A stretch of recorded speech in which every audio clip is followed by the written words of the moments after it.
Hey everybody, and welcome back to Born Again to Live on this Wednesday, Hump Day. It's Hump Day, Eric. We're halfway through the week.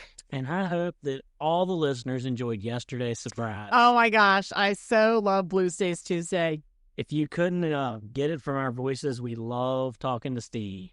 Yeah, he's the guy that started it all. He's the reason we're here right now. So it was just so much fun to, man, it's been a fun day of recording stuff. I gotta say, this has been great. Yeah, this has been a super day. So, of course, y'all get that as we go. Yeah, that's true. All right, so we've been taking a little break from David for a few days, and then once we got Steve's interview, that was kind of, I think, the end of our little break, and we're gonna jump back into learning about soon to be King David. That's right. So where we left off was David was the hide and seek champion of the world, 22 years of hide and seek, and then Saul fell at the hands of the Philistines. Well, and if I recall correctly, wasn't there that top 10 hit that went something like Saul killed thousands of people, but David killed tens of thousands? Oh, yeah, there was a song about that, wasn't there? I vaguely remember something about a song. You know what? I really do want to put that to music and make it a dance. It might have been an international hit because it was everywhere, evidently. Like Gangnam Style or something. Yeah, everybody knew that song. Oh, goodness. So, yes, at the end of the last time, we talked about Saul and his sons both dying on the battlefield. Yeah. Okay, well. Pretty brutal death. And then I think we ended up we were talking a little bit about David, him rescuing his wife and some things there. But so anyways, we flipped over now and we are in 2 Samuel. And I think we skipped Samuel 1 because 1 Samuel 1 is when David hears of Saul's death. Which actually there's a little bit of a tidbit of a funny story there. Do share. The guy who comes to David to tell him about Saul's death tells him that he died, and David gets so mad at this guy for not doing anything, basically, he kills him. I thought, did he tell him he killed him? He was trying to get credit for killing the king. And I think he thought, oh, David's going to, the king's going to reward me handsomely if I tell him I did the killing. But David had the exact opposite reaction, right? Like he was upset because he's like, no, when God is done with the king, he'll take care of it. It's not your job or my job. And so, yeah, this guy thought he was going to be getting some kind of big, fat, juicy money reward. Instead, David puts him to death. It's pretty, it's kind of funny in a way. Kind of funny, yeah. You come thinking you're getting something else and you end up not making it out of there. But it's not a cautionary tale about lying, but it's certainly, careful what you say. Yes, exactly. And then the second half of 2 Samuel 1, David laments Saul and Jonathan with song. Yeah. He sings this really beautiful, poetic song about the two of them and how their life has gone. And right. I think that just shows more of his character, that David's lamenting the man who chased him around for 22 years. Yeah. Yeah, he is. And we talked about how Jonathan and David were so close. And so, it's like anybody, when you have a best friend, you still have respect for their parents, it's just, or at least it's how it should be. And David had respect for him as the father of his bestie, Jonathan. He had respect for him as king and as the Lord's anointed. I mean, there's that integrity. Like David knew exactly who Saul was. And there's something to be said for the ending of an era. And I think there's just some sadness in that too, So our Renaissance man wrote a song or psalm. Which was it? It's a song. A song. It's okay. a lament. A lament. Okay, yes. All right. So then that brings us into 2 Samuel. 2 Samuel, where the title is what we've been looking for weeks. David anointed king. All right. Of Judah. Of Judah. Okay. He's not really king, but he's king. All right. Would you like me to read this, Eric? Yes. Okay. In the course of time, David inquired of the Lord, "Shall I go up to one of the towns of Judah?" he asked. Because at this point, what, Eric? He's still hiding in caves and stuff, Yeah, I think. well, he's in that city that he laid. Oh, right. Yeah. Oh, yeah, okay. The last we saw him, he's hiding in a foreign city for 1 year and 4 months. Okay, that's right.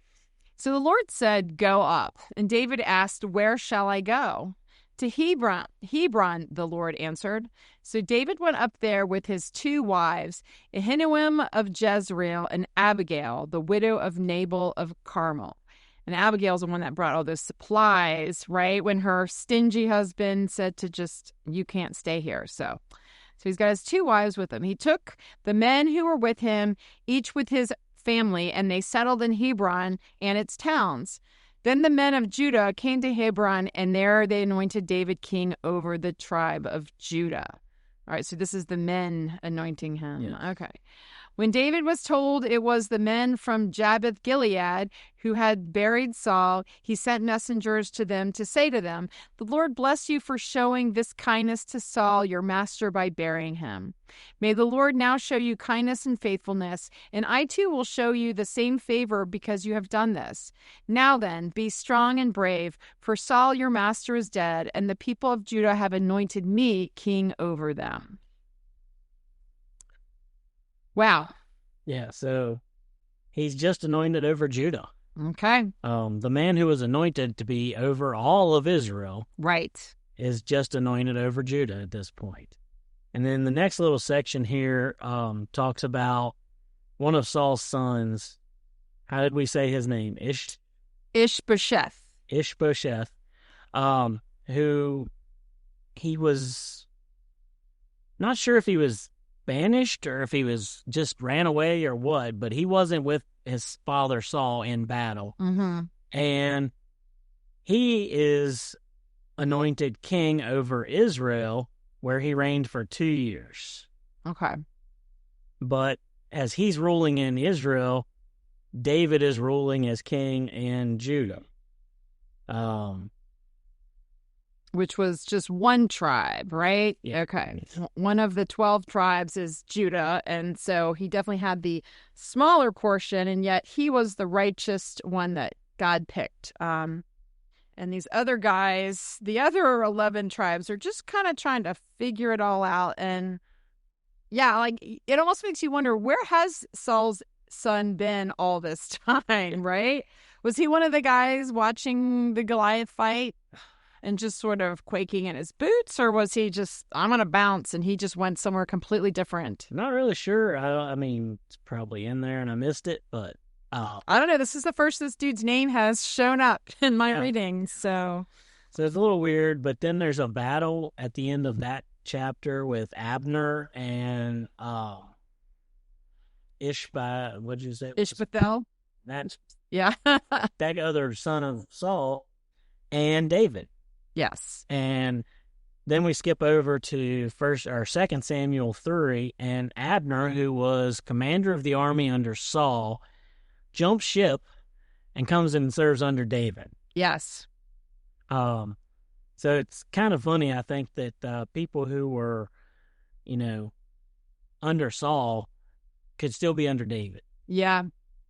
Well, and here's the thing, though. That whole time that Saul was still king, was hurling spears at David, was hunting him down like a dog, Abner got to witness all of this, right? He witnessed the character and the integrity of David. And yeah, there were those times where he was like taunting him, like, "Hey, here's your piece of your robe. Here's your water jug. I could have killed you, but I didn't. Why are you still bothering me?" Right? Like, "I'm not a threat to you. Leave me alone," kind of thing. And he was there that whole time, witnessing David's integrity. And so, if I'm the commander of the army, I would want to serve that guy, right? Not this just punk son of the dead king who, by the way, where was he in the battle where all of his other sons were killed? Yeah. Exactly. I'm just saying. And then, let's see, later over in 3 there, Abner actually gets murdered. It's unfortunate. And, of course, David mourns over Abner, who he really wasn't his general very long, but right. It was enough to make him feel really sad. And down about it. And then the beloved son of Saul, who was not present until he took over a kingdom, Right. gets murdered. And then the reason we're telling you all this is so we can get to 5, which 2 Samuel 5, David is anointed king of all of Israel. Right. And he holds that for a long time. Yeah. I think it's a total of 40 years that he is a king. Which, if you take the 22 years that he was not king, that he should have been king, Right. he would have reigned for a long time. Well, and remember, guys, he was 12 when he slayed the giant, round about that. And, verse 4 says David was 30 years old when he became king, and he reigned 40 years. Yep. So it says, all the tribes of Israel came to David at Hebron and said, we are your own flesh and blood. In the past, while Saul was king over us, you were the one who led Israel on their military campaigns. And the Lord said to you, you will shepherd my people Israel, and you will become their ruler. When all the elders of Israel had come to King David at Hebron, the king made a covenant with them at Hebron before the Lord, and they anointed David king over Israel. David was 30 years old when he became king, and he reigned for 40 years. He reigned over Judah 7 years and 6 months, and in Jerusalem he reigned over all Israel and Judah for 33 years. There you go. So, woo! About time he became... About dang time. Got what he was promised way back when Samuel anointed him at that mistake of a feast when his brothers were supposed to be there. I mean, he's been on a journey. He really has. And, there's something about being 30. He's gained some wisdom, right? He has definitely gained some wisdom by this point in his life. And I think he's ready. Yeah. And I love that God's timing. Mm-hmm. We talk a lot about it, and we have talked a lot about it during this series on David. But David was anointed king. He could have just probably taken the throne, but he had enough respect for God and for Saul's anointing originally that he just hung around, and he played hide and seek, and he did all these things until it was the time that God said, now. And if you notice, Abner was murdered, and whatever his name was, he was murdered. David didn't do it. Right, yeah. Again, David's not raising his hand and trying to make his own plan. He's allowing God's plan to play out. Well, and then he's kind of starting his reign with sort of a clean slate, right? He doesn't have this army commander that maybe his allegiance is still to some of the other people or to Saul's way of doing things. So, well, most kingdoms, when a new king takes over, he gets rid of all of the old family and all the anybody connected to that family. Yeah. David didn't do that. David didn't come through and clean the whole house of Saul out. I mean, he is married to Saul's daughter. That's true, yeah. So I guess that part of it helped him a little, but he doesn't just go through and clean the whole slate. He just kind of does his thing and says, all right, God, you take care of it. I'm going to do what you tell me to do from here out. Yeah. And then after David is anointed king over Israel, he takes and starts fighting against the Philistines, because at that point they were the biggest enemy of Israel. Right. And we're not going to read all of that where he defeated them, but the last verse in that is 2 Samuel 5:25. And David did as the Lord commanded him, and he struck down the Philistines from Geber to Gezer. Basically all of them. He wiped them out, which is a big thing because David, he was a military hero. Yes. And feared because of that song. I mean, he killed all these tens of thousands. Mm-hmm. But it's kind of cool that he gets his reign as king, and what has bothered Saul this whole time has been this one group of people, and he just takes them out. Yep. He eliminates them so they're not a threat and gets them down to where he can just rule his kingdom. Yes. And that's what David needed to do all along, was to just rule his kingdom. Absolutely. And do as God wants him to do. Yes. So now we roll over to what we will assume is the best story of all, David. So now we're in 2 Samuel 6, but, it's noted to show that, One of the first things I think David did as king is he brought the Ark of the Covenant back to Jerusalem, right? That was going to be, that's the capital city. And, the Lord sat on the seat of the Ark, and he wanted the Ark back. It had been stolen by the Babylonians, right? Like a long time ago. And then it was kind of parked at a couple towns, and he's like, no, I want this back. So they brought it back. It's King David's on the throne. God's on the throne. All is well, right? Yep. Okay. So we skip over the story that Amy and I have been waiting to tell you guys all this time. And it is in 2 Samuel 6:16 through 23. As the ark of the Lord was entering the city of David, is it Michal or Michal? Michal. That's the daughter of Saul that David married, right, for slaying Goliath. So she was watching from a window, and when she saw King David leaping and dancing before the Lord, she despised him in her heart. They brought the ark of the Lord and set it in its place inside the tent that David had pitched for it, and David sacrificed burnt offerings and fellowship offerings before the Lord. After he had finished sacrificing the burnt offerings and fellowship offerings, he blessed the people in the name of the Lord Almighty. Then he gave a loaf of bread, a cake of dates, a cake of raisins to each person in the whole crowd of the Israelites, both men and women. All the people went to their homes. When David returned home to bless his household, Michal, daughter of Saul, came out to meet him and said, "How the king of Israel has distinguished himself today, going around half naked in full view of the slave girls of his servants, as any vulgar fellow would." David said to his wife, "It was before the Lord who chose me rather than your father or anyone from his house when he appointed me ruler over the Lord's people Israel. I will celebrate before the Lord. I will become even more undignified than this, and I will be humiliated in my own eyes. But by these slave girls you spoke of, I will be held in honor." And she, the daughter of Saul, had no children to the day of her death. So it's really close on time, Amy, but I think we can get into this. All right, because I know we love talking. Now, does your translation say that the dancing with all your might? Because mine did not. What verse was that? It would be 16. Mine says King David was leaping and dancing before the Lord. Leaping and dancing is what mine says. Yeah. So, let's get into this. So his wife is just disgusted at his behavior. Yes. Why do you think that? Do you think it was he just, was she upset because he was supposed to be still mourning her father, Saul? Was it because... I think it was the half-dressed part that got her. Yeah. That seemed to be what she was more worried about. But I don't know.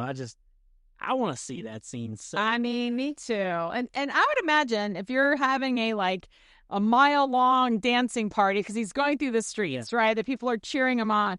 I'd imagine if you're just hustling and dancing and doing it with all your might, leaping, I mean, goodness, you're getting hot. So you're just stripping off layers as you go. Oh, my goodness. All right, so I was wrong. We're going to have to pick this up tomorrow. What? But we teased you really well with the rest of this story. We want to talk and get a little more deep into what it means to leap and dance with all of your might. Can't wait. So, all right, guys. Hope the rest of your day is wonderful, and we'll see you tomorrow. See you tomorrow. No more shame or sorrow. My past regrets are washed away. Hey guys, thanks again for joining us today. We want to make you a part of the conversation. So please visit our Facebook page at Born Again to Live the podcast and leave a note or a comment, questions, prayer requests. We just want to hear from you. And while you're at it, please like, subscribe, and share so that others can find out about our podcast. Thank you.